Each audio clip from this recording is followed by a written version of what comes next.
Bonjour et bienvenue dans le podcast Au cœur du sens. Je suis Audrey, coach professionnel certifié et auteur. Et dans ce podcast, je te partage mes expériences, mes découvertes, tout ce que je peux vivre et qui me donne petit à petit le sens de ma vie. Cet épisode est une interview, donc tu peux la retrouver également sur YouTube en vidéo. Et puis c'est parti.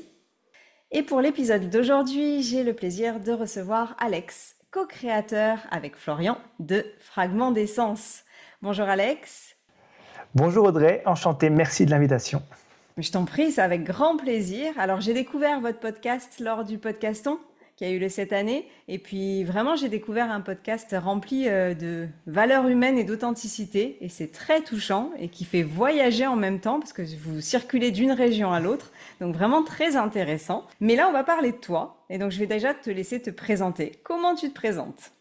Très bien. Alors, d'habitude, on a tendance à se présenter en disant notre profession ou alors nos études.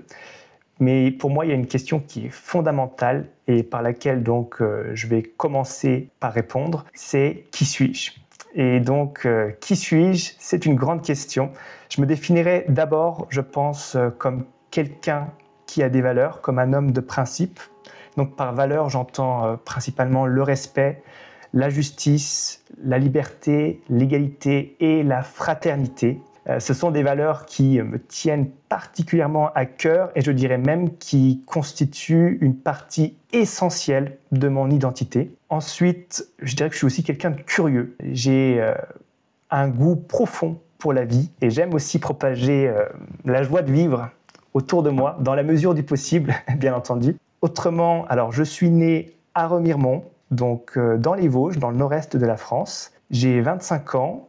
Concernant mon parcours donc scolaire et professionnel, j'ai fait des études dans l'analyse économique. Je suis jeune diplômé d'un master en analyse et politique économique, mention macroéconomie et politique européenne. Et donc j'ai commencé un poste en tant que statisticien et prévisionniste au sein de l'entreprise Linvosges, qui est basée à Gérardmer. Et donc pendant mon temps libre, j'en ai quand même, j'aime me consacrer donc aux échecs. Le jeu d'échecs, c'est une de mes passions et j'aime aussi donc le podcast. C'est ce projet que j'ai co-créé avec mon ami Florian. Et récemment aussi, je me suis lancé un nouveau défi, très sportif, on va dire. Enfin, j'ai pas l'habitude de ça. Je vais tenter le triathlon donc à Gérardmer début septembre. Et donc, je commence à me préparer dès maintenant.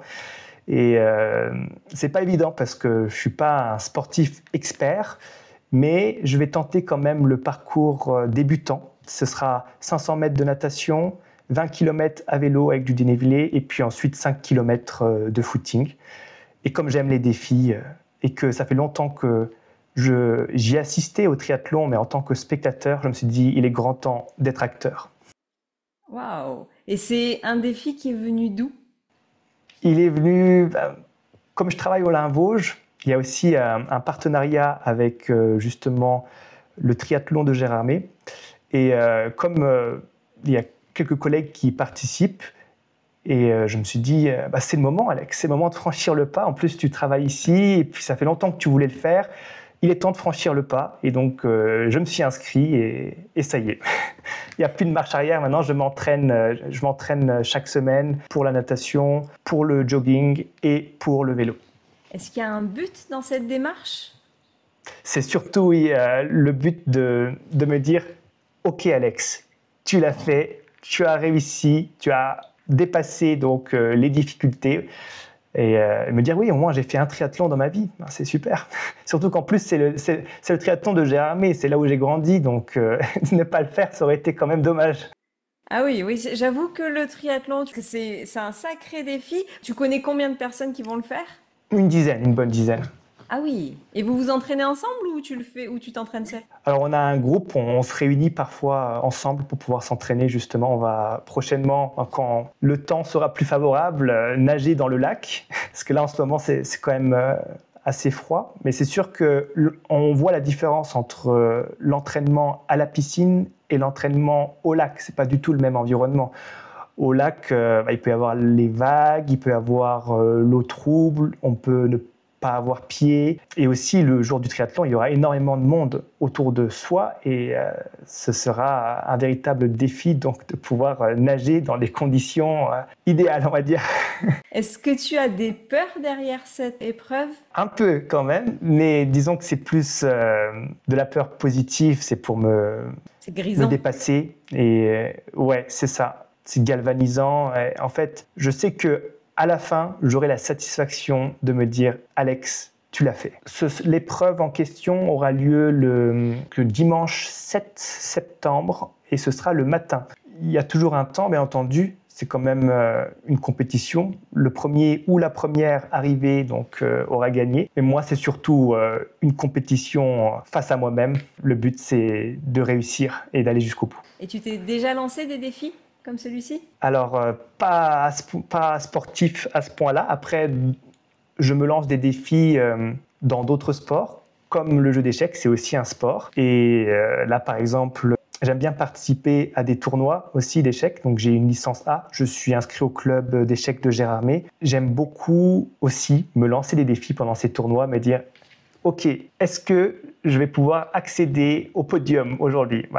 Je ne sais pas, mais au moins je vais tenter. Et qui ne tente rien n'a rien dans ce monde. Et puis dans tous les cas, moi j'aime beaucoup les échecs. C'est aussi un travail sur soi. En jouant avec ses adversaires, on apprend beaucoup. On apprend beaucoup sur le fait d'accepter ses erreurs. Et en fait, c'est en quelque sorte, les échecs pour moi, une mini-école de vie, puisqu'on apprend à accepter ses erreurs. On apprend aussi à respecter ses adversaires, c'est très important. On apprend à garder son calme, même en situation de stress, parce qu'il peut arriver aussi parfois que notre pendule soit proche de zéro. Et donc, dans ces conditions-là, il faut savoir réagir vite et trouver les meilleurs coups. C'est pas toujours évident. Parfois, ça peut être stressant. Il y a aussi donc un travail psychologique derrière, et même dans les tournois, on le voit parfois quand on est parmi les derniers à jouer, à rester. On a souvent une petite foule de personnes qui commencent à se rassembler autour de nous pour observer. Et potentiellement, ça peut mettre une certaine pression sociale, mais le but, c'est vraiment de garder son calme, de rester concentré dans son jeu et d'aller jusqu'au bout. C'est ça qui compte. Il y a un système de hiérarchie dans les échecs ? Alors, il y a des points, c'est le système d'Elo. Alors ça change aussi parfois en fonction du temps et des politiques qui sont mises en place. En tout cas, effectivement, au-delà de 2000 points, on peut être considéré comme des joueuses ou des joueurs expérimentés, en tout cas au moins expérimentés, mais qui ont déjà un certain niveau. On peut devenir ensuite des maîtres internationaux à partir de 2300 points. Si je ne me trompe pas, on peut commencer. Et une fois qu'on est maître, après on peut commencer à donner des cours. C'est quelque chose que tu veux ou tu joues pour le plaisir ? Alors oui, c'est une bonne question. Je joue d'abord pour le plaisir. Après, je me lance quand même des défis personnels. Peut-être pas devenir maître, parce que ça paraît loin encore et j'ai pas ce niveau. Mais en tout cas, avancer par palier progressivement. Pour moi, même gagner un point, c'est déjà énorme. Je me dis, ok, j'avance, ça compte, c'est du progrès. Après, concernant mes défis personnels aux échecs, par exemple, là, j'envisage d'atteindre les 2000 points en Elo. Pour moi, ce serait déjà un grand seuil à atteindre. C'est l'objectif. Là, pour le moment, j'en suis pas loin. Je suis à 1726 Elo feed. Franchement, c'est pas loin. Et tu consacres beaucoup de temps, du coup, aux échecs ? Parce que c'est quand même très cérébral. Effectivement, mais j'aime beaucoup la concentration, l'analyse, la réflexion. Comme je suis inscrit au club, on a des séances qui ont lieu chaque semaine le vendredi soir. Et donc, j'essaye de m'y rendre toujours après le boulot. Et ça me permet aussi de me détendre, de penser à autre chose, de m'évader. Ça te permet de t'évader, le fait de rester concentré ? Oui, alors, effectivement, en étant concentré, en jouant, en fait, on est focalisé sur le jeu d'échecs. C'est comme si on était dans un autre monde, en fait, et on oublie un petit peu le quotidien. Donc, pour moi, c'est comme un voyage, en fait, un voyage de l'esprit. Oui, et puis c'est vrai qu'être focalisé sur une seule tâche permet à l'esprit c'est bizarre, mais de s'évader. Et c'est vrai que c'est très intéressant. Alors, moi, j'ai pas les échecs, j'ai pas la patience des échecs. Je trouve ça magnifique. Et c'est vrai que pour avoir vu 2-3 concours, cette concentration, moi, c'est quoi? Je sais pas, c'est dès que je vois une mouche voler, je perds mon attention. Et le joueur d'échecs reste concentré sans arrêt. Je trouve ça magnifique. Comment tu restes concentré comme ça aussi longtemps? En fait, déjà, il y a plusieurs types de parties aux échecs. On peut faire des parties rapides, Donc on choisit le temps avec son adversaire, ça peut être 10 minutes, ça peut être 15 minutes, ou il y a des parties à cadence longue. Donc par exemple, j'ai participé à un tournoi, le championnat des Vosges le week-end dernier, c'était sur 2 jours, et là c'était cadence plutôt longue, donc 50 minutes plus 10 secondes. Et c'était 3 parties par jour. Donc quand c'est cadence longue, donc là on a beaucoup plus de temps pour réfléchir, et il peut arriver que pendant les parties, par exemple quand notre adversaire met du temps pour réfléchir, on peut se lever aussi pour aller regarder ce que font les autres ou penser à autre chose qu'être tout le temps focalisé sur le jeu d'échecs. Parce qu'effectivement, ça use de l'énergie de rester toujours concentré sur son jeu d'échecs. En fait, on doit adopter une stratégie à soi qui nous est propre pour pouvoir réussir à mater notre adversaire. Mais d'un autre côté, il est important aussi de penser à ce que notre adversaire, lui aussi, va adopter comme stratégie. Et ça, c'est pas évident parce qu'il y a différentes possibilités et en fait, on remarque qu'il y a une grande variété de chemins possibles aux échecs et c'est parfois compliqué de penser à tout, mais si on doit penser à tout, effectivement, ça prend un temps assez important. Temps et de l'énergie, parce que quand tu sors d'une partie d'échecs, j'imagine que tu es vidé en fait au niveau énergie. Ah oui, je te confirme. Hier soir, quand je suis rentré, j'avais juste envie de dormir. Oui, c'est ça, c'est que ça prend beaucoup d'énergie. Moi, ce que j'aime bien, alors j'adore votre podcast parce que c'est vraiment le sens des choses et de rencontrer des inconnus pour leur poser des questions.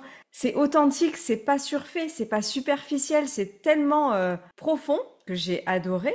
Toi, qu'est-ce qui te plaît dans le podcast? Alors c'est justement, comme tu l'as bien souligné, cette authenticité, cette spontanéité d'aller vers les gens pour justement recréer du lien, partager les points de vue. Et en fait, on le voit que les gens, de manière générale, ne le prennent pas du tout mal. Et au contraire, même les refus sont plutôt encourageants, gratifiants, bienveillants. Notre but, c'est aussi d'instaurer une espèce de safe zone où en fait les gens se sentent en confiance, où les gens peuvent parler comme ils le souhaitent, toujours dans le respect et la bienveillance, bien entendu.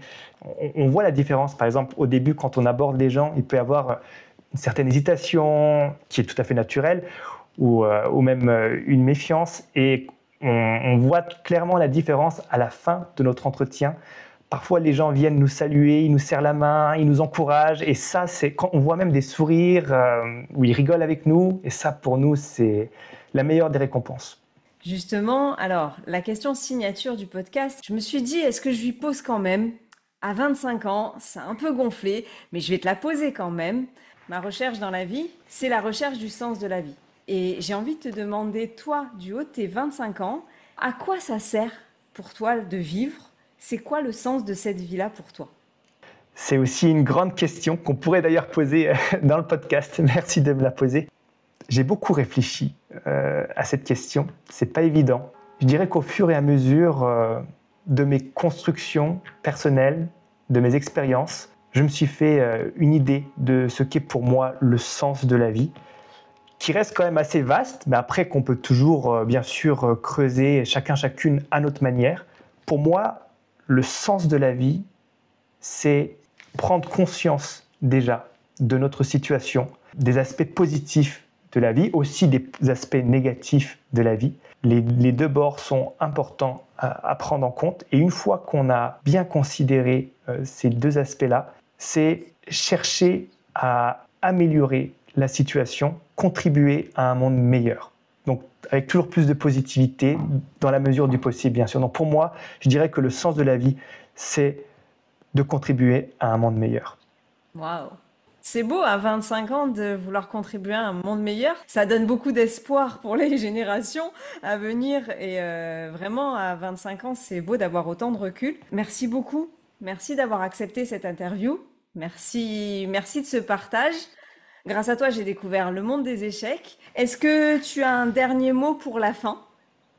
Alors d'abord, oui, je tiens à te remercier pour cette invitation. Ce fut très agréable de pouvoir échanger avec toi. Ce serait un plaisir aussi justement de pouvoir continuer à garder un lien par la suite. Merci beaucoup. Alors, chers auditeurs, comme d'habitude, donc tu peux retrouver le podcast sur toutes les plateformes ainsi que sur YouTube pour la version vidéo. Et puis, je te souhaite une bonne journée ou une bonne soirée et je te dis à la semaine prochaine pour un nouvel épisode. Bye bye Alex. Bye bye, bonne journée, merci.